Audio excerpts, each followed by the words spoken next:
In the early 1900s, women still did not know equality completely like men did.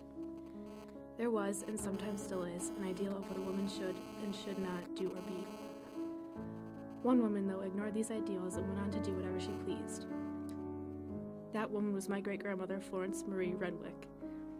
Born November 3, 1907, Florence grew up in Salem, Michigan, and graduated from Northville High School. She was a very intelligent woman. She married Merrill in 1925 and watched as he took on the courtroom as a justice of peace.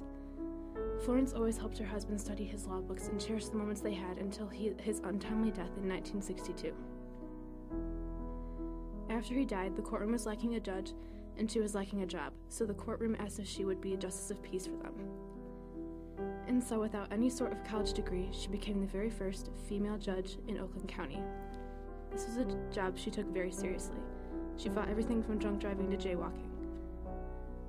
One time, she actually put my mother and aunt in jail for a few hours because they had jaywalked, just to show them she could. Even though I had never gotten the pleasure to meet her, I heard great things of how she would care for my mother.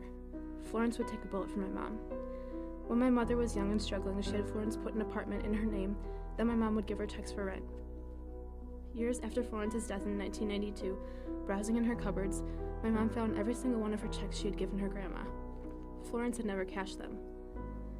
Some people may not have taken Florence seriously because she was a woman judge, but she was tougher than the rest of them. Nothing could get by her. When she pounded that gavel on her desk, people listened. I wish I had the chance to meet her because she sounds like such an independent woman, something I aspire to be.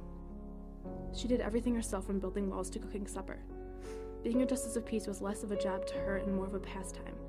She loved bringing justice to South Lyon, and even though she had never handled murder cases, the impact she made on people was something that never left them. Even though she's gone, my mother still claims that she visits her dreams and tells her things or orders her around just like she used to. I visited her old house once and saw all of her rooms where she'd studied and spent time, and you can't help but feel her smile upon you.